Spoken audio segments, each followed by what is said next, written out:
Breaking news, and this is a bummer. I really did not want to have to make this video, but here we are, guys. DK Metcalf has requested a trade from the Seattle Seahawks, and Tyler Lockett, he has been released from the Seattle Seahawks. So much news today, guys. We're just getting into it right here on Seahawks Now. Yeah, let's talk about this. Wow. DK Metcalf has requested a trade. I didn't necessarily see this coming. We've talked about it on the channel a lot. We've talked about all the rumors that have been going through. Obviously, there were rumors about the Chargers, the Ravens, the Packers, the Chiefs potentially, the Saints. We heard all sorts of rumors about DK Metcalf. And what I continued to say throughout the whole thing was, look, if Metcalf wants to be traded, he'll be traded. And if he doesn't want to, I don't think the Seahawks are going to make that decision. But here he is, now formally requesting a trade. So I think it is now pretty clear that what DK was doing, those rumors were there for a reason. And I said that's a possibility. I'd always said that because I remember when Russell Wilson was on the trade market, it was the same thing. It was 2 years of he could go to the Giants, he could go to the Bears, he could go to the Cowboys, and then finally he ends up getting traded. And those rumors were being pushed out by people in Russell Wilson's camp, his agent, himself even. He wanted people to talk about trade rumors because he wanted to get that thought in the Seahawks' mind. And I think the same is probably true with DK. DK, I think, starting last season and now this year, has been uneasy about his future in Seattle. And so those rumors that we've been hearing about DK Metcalf potentially being traded, those have been being pushed out, I think, by people in his agency, people in his group, who want to just plant that seed. And the hope is that if you plant the seed enough, then you don't have to go publicly ask for a trade because then things get messy. Then you start to lose leverage. But now that he's publicly asking for a trade, he has gone public with it. He is forcing the Seahawks' hand. And the Seahawks reportedly are granting him permission to do so.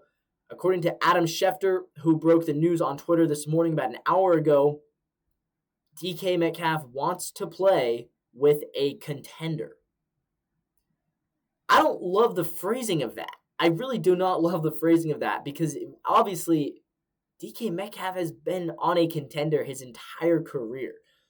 And to pretend like the Seahawks, I understand the Seahawks are not a great elite team, but they won 9 games in 2022. They won 9 games in 2023, and they won 10 games in 2024.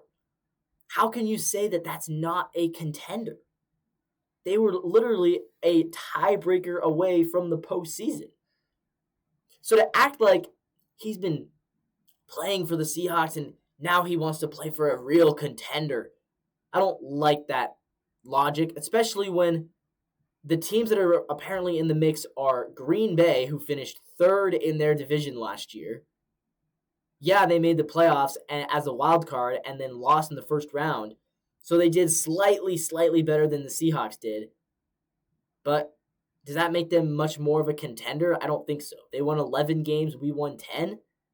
That makes them so much better than us, apparently. What other teams that might be interested?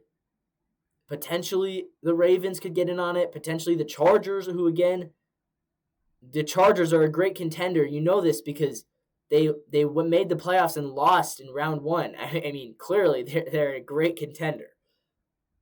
I just think it's funny the way they say it, as if Seattle can't be a contender next year when the Seahawks with DK Metcalf have had 1 losing season. 1. But I digress.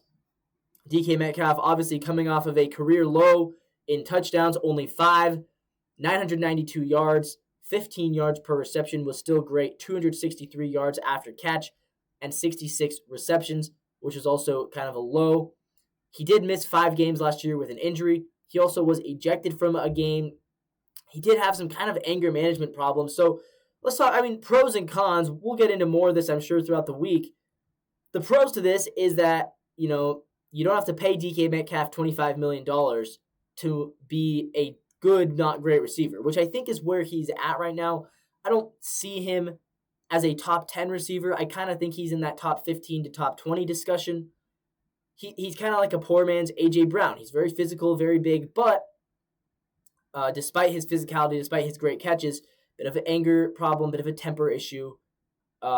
He gets in fights a lot. So your pro is that if you would have kept him, you probably would have overpaid, which in some cases, there are players that you should overpay. And DK might have been a guy that is overpayable. You know what I mean? Like, he's the type of guy that you don't necessarily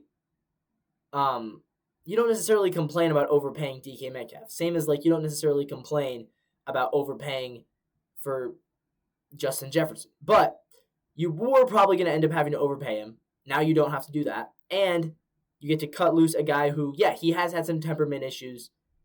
He gets in fights with other teams. He gets called for unnecessary roughness penalties when he really shouldn't. He was ejected from a game. So that's a pro. The cons is that you lose one of the top 20 receivers in the NFL. And that's obviously a massive con because he is a really, really good receiver.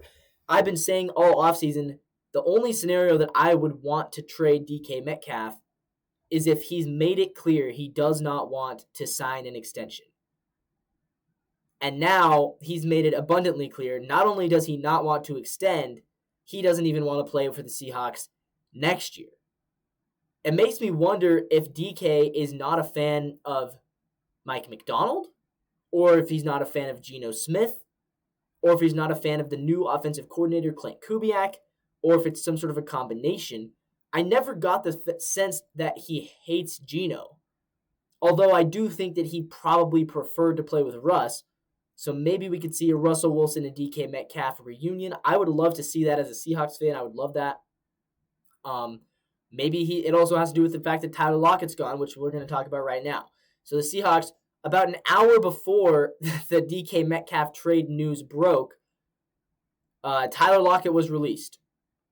Again, not a fan. Obviously, I said multiple times on this channel, Tyler Lockett has earned the right to retire as a Seahawk if he wants to. So I guess potentially maybe he also doesn't want to, right? Maybe they asked Tyler and said, look, Tyler, obviously we're not going to pay you $17 million for next season because that was what he was being owed. And again, look at the numbers. 600 yards, 2 touchdowns, 12.2 yards per reception. This is good. These are good stats, but these are not $17 million as a 32-year-old stats. It just aren't. So potentially John Schneider went to Tyler Lockett and said, look, Tyler, we want to keep you around. If you want to stay, we want to make that happen. But obviously $17 million is off the table. Do you want to come back for $7 million? And Lockett might have said no. He might have just been like, sorry, John, I don't want to play for the Seahawks anymore. It's been a good run, but I want to retire with Pete in Las Vegas, or maybe he wants to retire now. I don't know. Either way, he's not going to get that $17 million. He's going to be cut. So it does save some money from the cap. And again, when you trade DK, then you will certainly be under the cap. So that is helpful. You definitely, from a financial prospect, both of these moves are helpful. From a fan prospect, this sucks, obviously. To lose Tyler Lockett, who's not your star anymore, but he was, and he's a franchise legend. And you also lose DK Metcalf, who is a star. Yeah, obviously that's really tough. And it's going to be weird watching Geno. I worry that Geno, without these guys, is going to also decline. Hopefully not. We'll see. But let's talk a little bit about what I think the future of this offense could look like. What is the future wide receiving core of these Seattle Seahawks?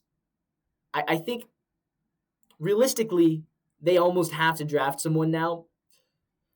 And hopefully they can get a first-round pick for DK Metcalf. I know we've been talking about that. Potentially the Packers might trade a first-round pick for DK, but I don't know if you can get a first-round pick. And I do think that, unfortunately, DK going public about the trade rumors and admitting he wants a trade, that kind of takes away the leverage that the Seahawks might have had, because now it's like, well, other teams can basically say, we'll give you a second. And the Seahawks say, no, we want a first. And the other team says, well, he wants out. So either he's going to hold out and not play, or you take our offer of the second. You know what I mean? Like that's, so it kind of hurts our leverage. I would love to get a first-round pick, though, and I hope, though, they still do. Dontavian Wicks, I'm hearing, could be an option to get back in trades. Christian Watson, potentially, from the Packers as well. So we're going to talk lots more about that in upcoming videos. But right now, where I'm standing, even if you do get one of the Packers receivers, let's say you get Christian Watson, you have JSN, you have Watson, and I still think you need to go to the draft and get another receiver. Jackson Smith-Njigba last year was really good in his breakout season. 1,130 yards. He led the team with 477 yards after catch. But the yards per reception at 11.3, he was much more of a sort of a guy who he didn't go deep, right? He didn't necessarily go deep. He was much more of a slant route. He was much more of a mid-range type of guy. Now, could he become a deep threat? He could. 100 receptions, 6 touchdowns. He could become more of a deep threat. But right now, I think the key is the Seahawks need to find a deep threat receiver, either in the draft or trade for someone. I don't think it'll be in free agency. But we're going to have all the latest updates and rumors right here. So if you like what you see, if you want to stay updated, make sure you hit that subscribe button down below. Hit the bell for notifications so you never miss another update. Once again, my name is Levi. This is Seahawks Now. And as always, I know it might be a hard day to hear this as a Seahawks fan, but as always, guys, until next time, go Seahawks.